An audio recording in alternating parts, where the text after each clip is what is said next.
Allah subhanahu wa ta'ala memandangkan atau melihat amalan-amalan hamba. Di riwayat Allah melihat hamba-hambanya di malam nisfu Sya'ban.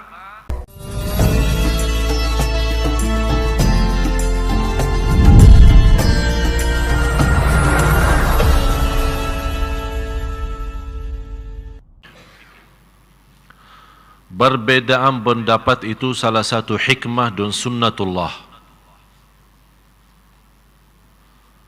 Kenapa ada perbedaan pendapat? Karena pemahaman dan fikiran manusia berbeda. Oleh karena itu tidak akan bisa satukan umat dalam satu pendapat.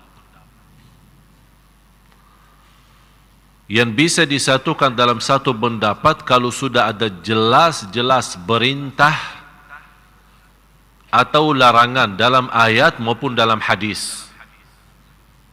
Kenapa muncul berbeda pendapat? Contohnya nisfu Sya'ban. Memang ada hadisnya. Ada hadis apa? Hadis yang disahihkan Syekh Al-Albani rahimahullah. Syekh Al-Albani salah satu ulama yang terbaik sedunia, yang sudah diakui sebagai ulama ahli hadis, teliti hadis ini dan beliau menyampaikan hadis ini sahih. Dan riwayat bermacam, ada Musnad Ahmad bin Hanbal, ada Musannaf Ibn Syaibah, ada Tabarani, ada Baihaqi, banyak riwayat. Yang di situ Rasulullah SAW menjelaskan, Inna Allah la yattali'u, Allah subhanahu wa ta'ala memandangkan atau melihat amalan-amalan hamba.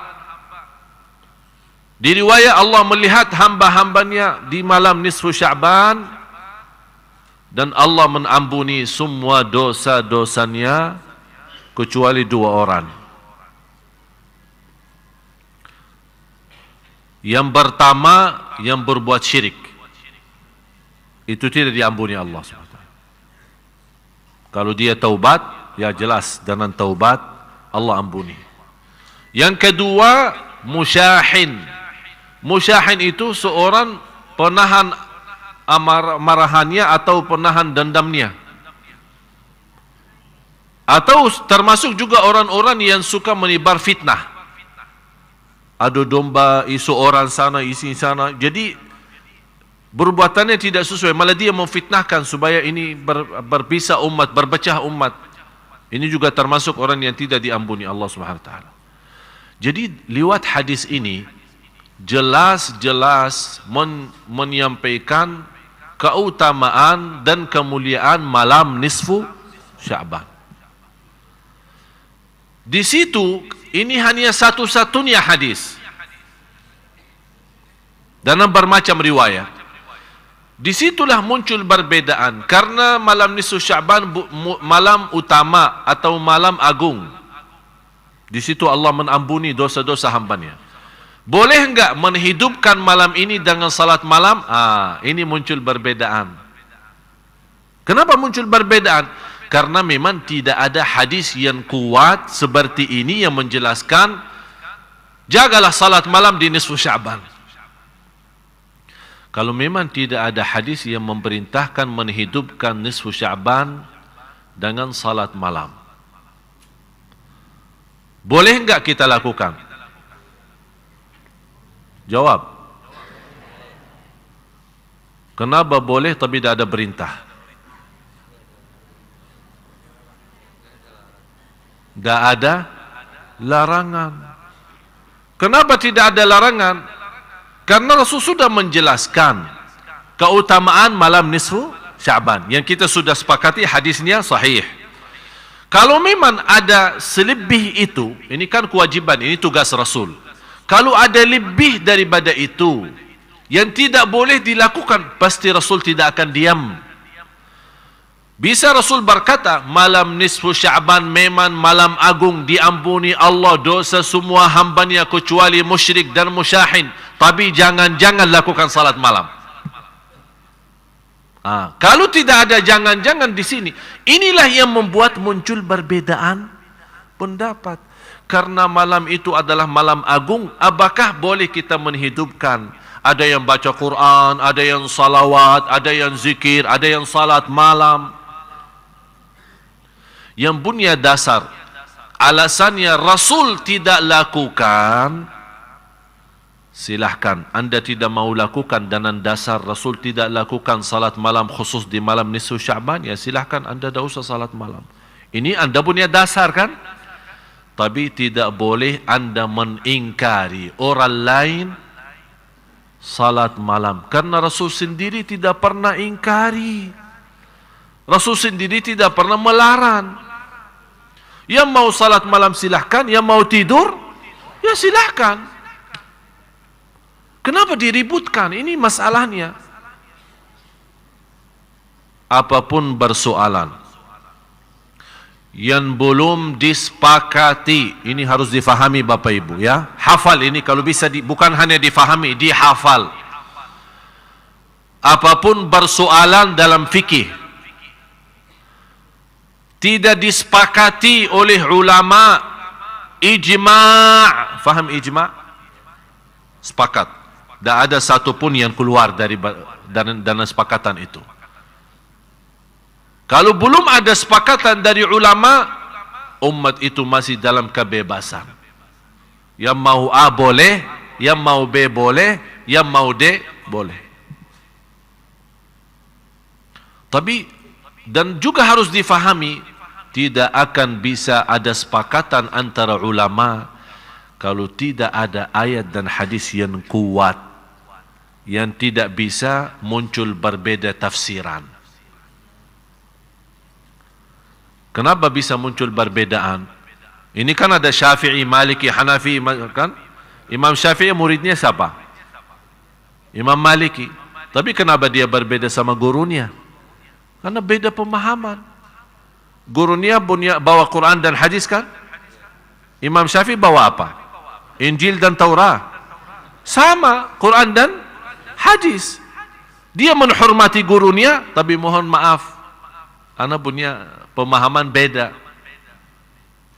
Ini kan kemampuan fikiran manusia. Apalagi dikenal Imam Syafi'i sebagai orang ulama yang cerdas, termasuk dari sisi bahasa. Kalau Imam Malik lebih kuat ilmunya di sisi hadis, kalau Imam Syafi'i lebih kuat di sisi fikih. Ya di situ kelebihan masing-masing. Ini kan karunia Allah. Di situ orang yang punya kelebihan isi di sini, yang isi di sini. Di situ umat baru bisa bersatu. Tapi jangan orang merasa diri, ana yang benar, yang lain salah. Ana dah mau tahu. Ada yang megang tokohnya katanya, ana dah mau tahu selain qala Allah, qala Rasul. Yang menyampaikan kepada kita qala Allah dan Rasul siapa? Iman kita sudah waktu turunnya wahyu, kita ada di situ. Ada enggak? Kalau kita bilang tidak mau tahu selain qala Allah, qala Rasul, yang membawakan kepada kita qala Allah dan Rasulnya siapa? Ulama kan? Dan Rasul sudah menjelaskan ulama bara waris, ahli waris dari bara Nabi, mewariskan Nabi, artinya ilmu Nabi, para Nabi diwarisi oleh ulama. Ulama yang meneruskan, menjalankan. Beda masa, beda zaman, beda budaya, beda pemahaman, beda mazhab, ini semua pengaruh dari zaman dulu sampai sekarang. Apalagi munculnya yang menjadi bahasan saya di majalah insyaAllah bulan Ramadan. Tanggal 1 Ramadan sudah terbit majalah Ramadan. Saya khusus di situ membahas supaya Bapak Ibu juga mengerti kondisi yang setiap tahun kita hadapi. Sampai orang bingung, mau ikut Muhammadiyah atau ikut pemerintah, mau puasa duluan atau belakangan. Malah saya bertemu seorang jamaah, dia salat lebaran 3 kali Idul Fitri. Tanggal 28 karena dia ikut Naqsyabandiyah. Naqsyabandiyah apa di kampung mana itu? Kemudian dia ikut Muhammadiyah dan juga ikut pemerintah. Kata dia, kan itu namanya salat. Ya udah, tidak apa-apa, biar sama-sama. Kadang-kadang dia puasa tapi ikut salat lebaran. Ini kan sebenarnya salah satu persoalan yang Kalau orang ulama pasti mengerti perbedaan itu. Tapi yang kasihan awam. Kan tambah bingung. Sekarang saya ikut siapa? Mau ikut ini atau ikut ini? Mana yang benar ini? Malah kadang-kadang kita lihat ada orang dari luar pun dia ikut negerinya. Dia orang asing, oh pusing, di Indonesia tidak jelas. Udah, dia dari mana? Dari Mesir. Udah saya ikut Mesir aja. Padahal dia tinggal di. Ini insyaAllah menjadi bahasan saya di majalah. Nanti insyaAllah kalau Bapak Ibu berkenan nanti dapat majalah Ramadan itu. Nanti di situ akan mendapatkan. Saya kumpulkan di situ semua perbedaan. Dan dasar saya bahas sedetil-detilnya, saya dalami semua supaya Bapak Ibu ngerti. Nanti ujungnya kesimpulannya apa. Supaya harus Bapak Ibu menurut saya, inilah saatnya jamaah kita ini, umat Islam di Indonesia, dinaikkan kualitas ilmunya. Naik, harus faham. Supaya jangan, karena saya punya prinsip, man kathura ilmuhu, qalla inkaruhu. Semakin banyak ilmunya, seorang akan sedikit mengingkari perbedaan. Kenapa sekarang banyak muncul ingkar, ini dah boleh, ini boleh, ini dah boleh? Karena mereka belum faham. Hanya faham dari satu sisi. Kalau kita perhatiin angka 7 bahasa Arab, bisa diketik angka 7 enggak? Bisa enggak? Enggak ada Arabnya. Makanya ada Arabnya dong. Masa penceramah orang Arab asli kok enggak ada Arabnya? Ada satu cerita yang saya buat dari angka 7. Kalau angka 7 Arab itu begini kan? Fe ya. Kalau 8 fe balik ya. Saya waktu ada satu persoalan dapatan sama satu orang. Ujung-ujungnya tidak selesai.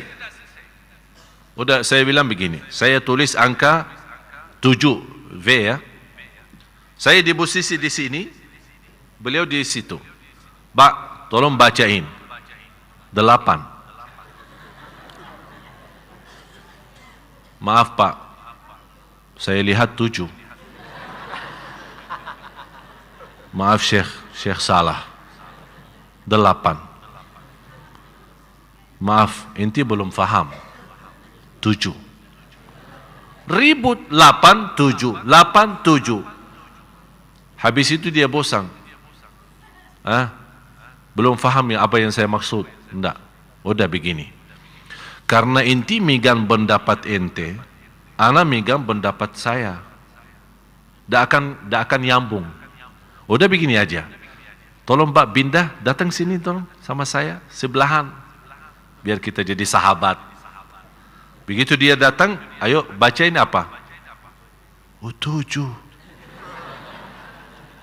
Udah, ajak saya ke sana biar kita sama-sama sahabatan.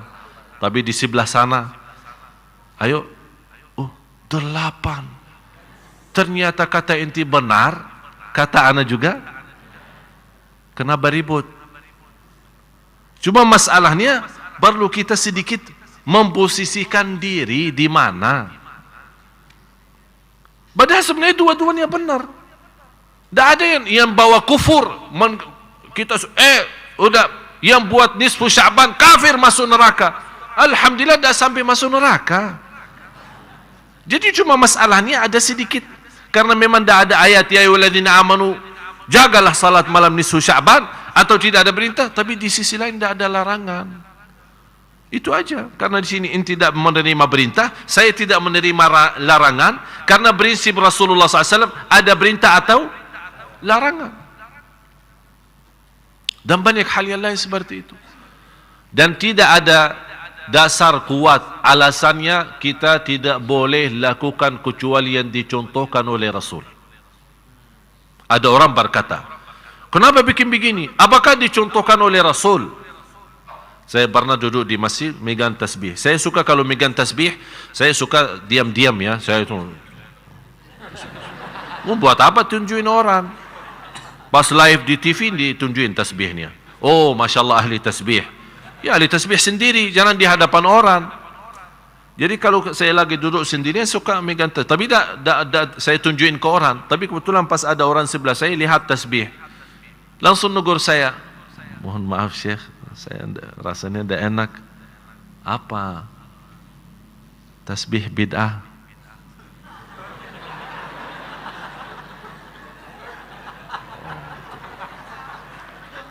Terima kasih. Udah, saya terusin lagi. Syekh, apa? Maaf, tasbih bid'ah. Terima kasih.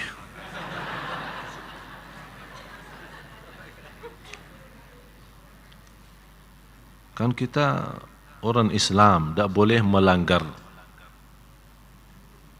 Rasul. Jadi gimana ya? Kan Rasul tak pernah megang tasbih. Jadi bid'ah kan?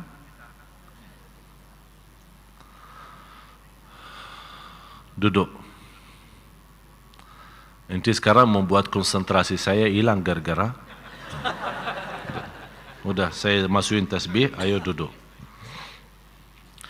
Apa dasar kamu tasbih itu bid'ah? Saya minta dasar yang kuat. Ya ayyuhalladzina amanu, jangan megang tasbih. Itu sudah jelas, kuat. Dah boleh kita tawar-tawaran di sini kan? Sami'na? Ana minta menurut ente, seperti tadi kan 78 kan? 78. Kenapa tidak boleh? Kenapa menurut ente tasbih itu bid'ah?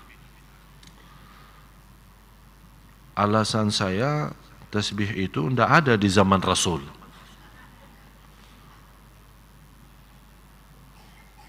Itu aja dasarnya. Ada kira-kira yang sesuatu, kalau ini dasar awam. Saya minta dasar ilmi, ada ilmunya gitu. Supaya saya faham, harus bisa terima. Kalau kata-kata begini tidak bisa.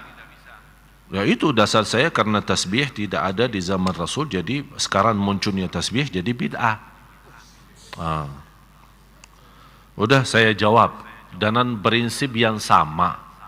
Kamu dari kepala sampai ujung kaki bid'ah, karena kamu tidak ada di zaman Rasul.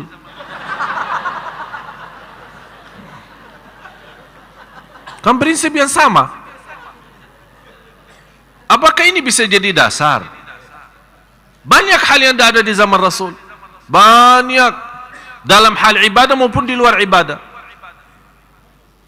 Apakah kita semua menjadi bid'ah?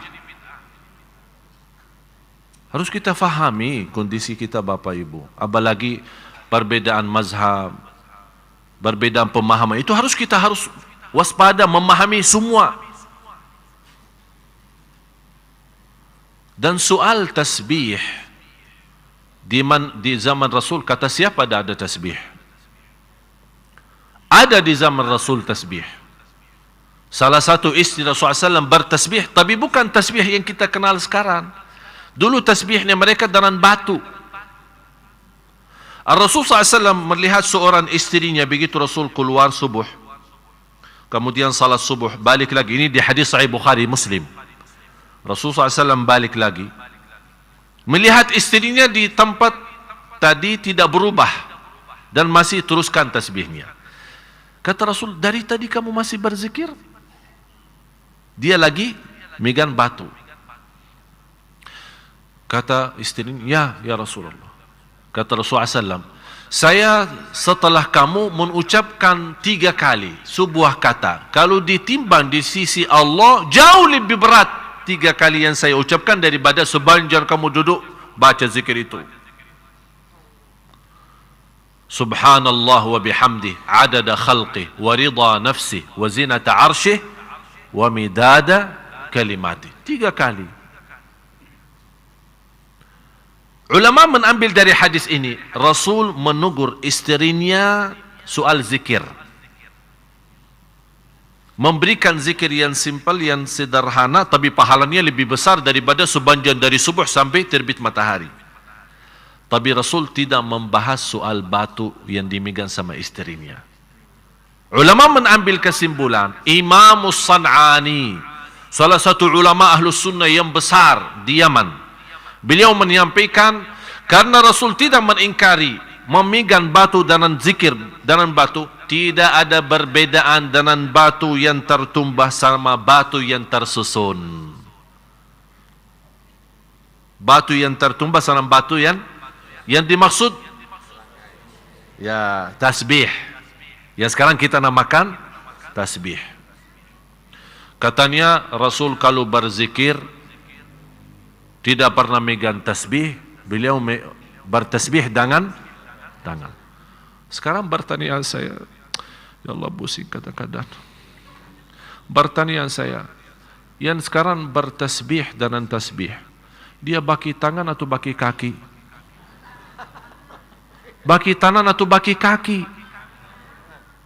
Katanya Rasul kalau bertasbih dengan tangan. Terus yang lagi memegang tasbih baki apa? Baki tangan juga. Apa bedanya baki tangan dengan jari sendiri atau baki tangan dengan tasbih? Bedanya apa? Tolong kasih tahu bedanya apa? Ya kecuali kalau ada orang bertasbih dengan kaki, baru kita bilang oh maaf, Rasul kalau bertasbih baki tangan. Terlalu apa namanya lebay ya.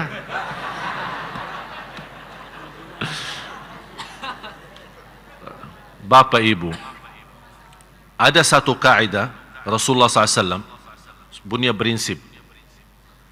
Kalau ditawarkan dua hal, ada yang terbaik, terbaik itu sudah nomor satu yang terbaik. Ada yang termudah. Kira-kira Rasul milih yang mana? Tahu kenapa? Padahal ada yang lebih baik daripada yang mudah itu. Demi umatnya, supaya tidak beban dalam ibadah, supaya tidak rasa berat. La yukallifullahu nafsan. Bapak Ibu, Islam memang indah, indah betul. Saya justru semakin banyak belajar, semakin tahu diri bodoh. Jadi orang-orang malah justru semakin tinggi ilmunya, semakin ketahuan bodohannya. Berarti kita belum apa-apa. Jangan ada orang merasa, oh Alhamdulillah saya sudah. Jangan. Teruskan belajar. Sungguh subhanallah, semakin banyak kita akan melihat, semakin terasa keindahan Islam. Semakin akan mendalami begitu luasnya Islam. Menghormati manusia, menghormati perbedaan, menghormati pemahaman. Itu luar biasa. Dan kita tetap Bapak Ibu kembali kepada Al-Quran dan Sunnah. Dan bagaimana kita bisa memahami Al-Quran dan Sunnah kecuali dengan ulama? Siapa yang bisa faham Quran dan Sunnah? Ya ulama. Oleh karena itu ulama harus betul-betul yang takwa, yang ikhlas, amanah. Begitu dia memimpin jamaah, dia terangkan. Jangan Bapak Ibu memahami, kalau saya di posisi, saya tidak memerintahkan jaga salat malam nisfu Sya'ban, dan saya tidak larang. Yang mau silahkan, yang tidak mau silahkan. Prinsip saya seperti itu. Saya ikut sahabat sejak dulu, tabi'in yang sudah bertemu dengan sahabat seperti Al-Hasan Al-Basri rahimahullah. Saya punya sanad, dapat sanad dari guru ke guru, silsilah, tahu sanad silsilah, megang tasbih sampai Imam Hasan Basri. Sampai Imam Hasan Basri. Imam Hasan Basri itu gurunya, guru beliau adalah sahabat Rasulullah SAW. Jadi salah satu pendapatnya beliau misal seperti kunut. Ini juga termasuk salah satu yang dipersoalkan. Kunut subuh boleh atau tidak boleh. Malah ada yang terlalu lebay ya. Betul. Terlalu lebay. Sampai ada orang yang membatalkan salat seorang yang tidak kunut subuh. Atau ada sisi lain, ada orang yang terlalu membatalkan salat orang atau membid'ahkan salat seorang yang lakukan kunut subuh. Jadi sebenarnya saya lihat dua-duanya berlebih-lebihan. Lebay. Prinsip saya apa? Yang mau kunut boleh, yang tidak mau kunut boleh. Sudah selesai. Anta makmum, imamnya bagi kunut, ikut. Dah mau ikut, ya terserah. Kenapa ribut? Kenapa diributkan? Oleh karena itu Bapak Ibu saya harap, oleh karena itu salah satu perjuangan saya di Indonesia, terutama khusus untuk jamaah-jamaah saya ini, saya memperjuangkan supaya kita bagaimana memiliki kualitas ilmu yang insya Allah sederhana tapi dalam. Faham dalam? Jadi betul. Kenapa? Supaya apapun yang kita hadapi, saya tidak mau Anda belajar di sini terus beributan sama orang di luar. Jangan. Tapi Anda punya prinsip, Anda sudah ngerti. Terima kasih. Yang sesuai pendapat kita, yang tidak sesuai pendapat kita, tetap sama-sama hormati. Udah sampai kapan umat ini masih terus begini keadaannya? Umat Islam di Indonesia umat yang terbesar. Coba bayangkan kalau bisa bersatu, luar biasa kenikmatan yang kita hadapi. Dan tidak akan mudah dan gampang muncul aliran-aliran yang sesat. Sekarang gampang muncul aliran Ahmadiyah dan yang lain-lain. Dan menurut saya al-haq dan yang benar nyata dan jelas. Dan batil juga nyata dan jelas. Yang kita minta satu, saat Bapak Ibu baca Al-Fatihah, rasakan ihdinas siratal. Itu yang dirasakan. Ya Allah, memang sekarang Indonesia lagi menghadapi bermacam-macam pemahaman, perbedaan, sampai tertanam kebencian, tertanam bermusuhan. Ihdinas siratal mustaqim. Ya Allah, berilah kepada di antara semua yang sudah menghadapi persoalan ini sampai membuat umat bingung, malah orang bisa tersesat. Ya Allah, selamatkan. Dengan apa? Ihdinas siratal mustaqim. Jadi Bapak Ibu, begitu Anda lagi salat, tolong kalau bisa apalagi lagi salat sunnah, boleh stop sebentar ya. Maksud saya stop apa? Begitu Anda baca ihdinas siratal mustaqim, stop sejenak ya, sebentar aja, rasakan, hayati, supaya di dalam salat kita bisa betul termasuk kita bukan hanya salat biasa, tapi isi daripada salat bermunajat, memohon, ya Allah, umat ini sudah berantakan, saling menyesatkan, saling membidahkan, ya Allah, ihdinas siratal mustaqim. Ya Allah, saya tidak mau menjadi orang tersesat, tidak mau jadi orang hati hitam gara-gara perbedaan. Silahkan ada perbedaan, tapi jangan ada perbedaan hati.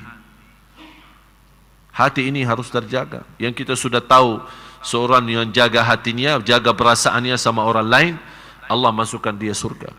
Ini amalan yang begitu luar biasa. Oleh karena itu sekali lagi Bapak Ibu, apa soalan-soalan yang kita merasa tidak nyaman dalam hati kita, supaya tidak menimbulkan hal perbedaan, apalagi kita belum mengerti, silahkan ajukan pertanyaan. Alhamdulillah sekarang mudah, lewat SMS bisa, lewat Facebook bisa, lewat Twitter bisa. Kita melayani jamaah semaksimal mungkin, semampu saya, insya-Allah kita. Yang penting kita harap ini ihdinas siratal mustaqim. Malah saya ada satu program insya-Allah yang akan digerakkan di habis bulan Ramadan dalam judul ihdinas siratal mustaqim. Di bawahnya saya memimpin umat, ayo kita sama-sama menuju siratal mustaqim. Karena kita harap ridha Allah. Sayang sekali kalau kita beribadah dan kita merasa diri benar dan suka menyalahkan orang lain, ternyata kita yang jadi salah. Walaupun ibadah kita benar, tapi karena perasaan kita terhadap orang lain menyalahkan ibadahnya, seolah kita di posisi Tuhan. Siapa yang benar, siapa yang salah. Kita hamba, bukan Tuhan.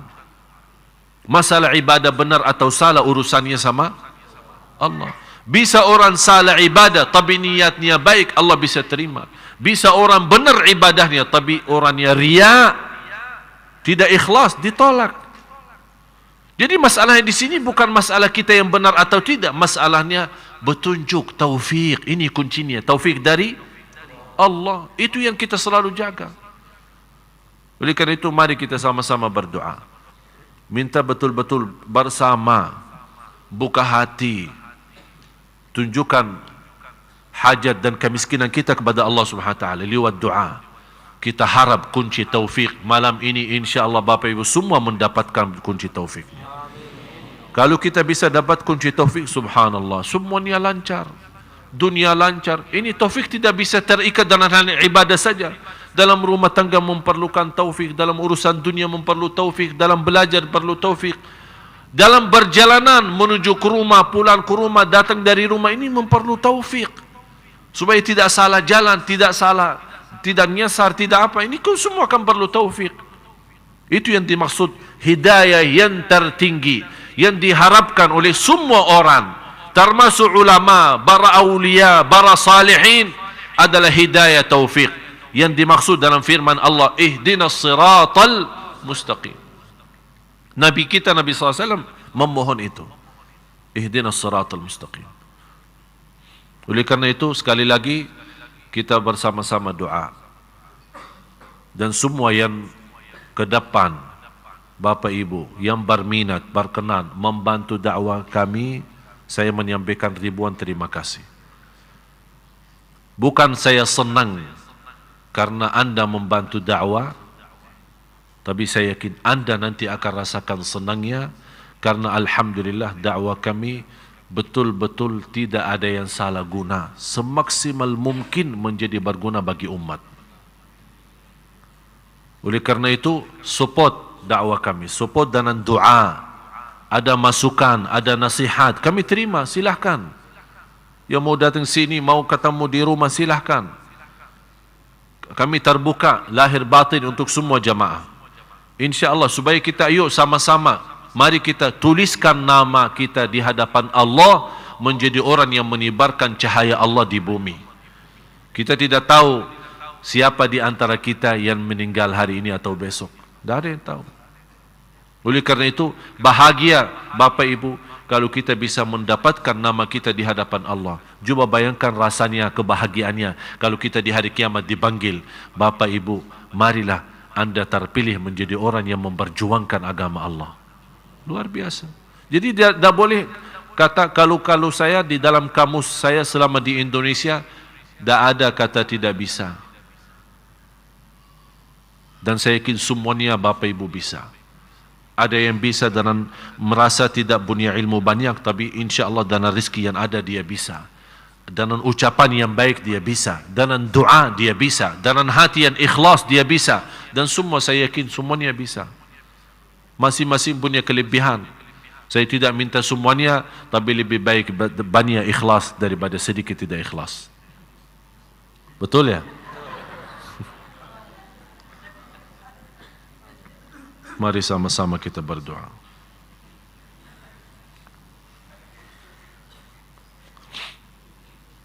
Ini ada tadi beberapa pertanyaan, tapi kita, ya umumnya apa ya? Karena pertanyaan banyak juga dalam nisfu Syaban ya. Ada yang terkait dengan itu. Mudah-mudahan insyaAllah pertemuan hari Ahad yang akan datang tanggal 7 Juli, sebagaimana janjian saya kuliah duha jam 7 pagi. InsyaAllah saya khususkan bahasannya persiapan Ramadan.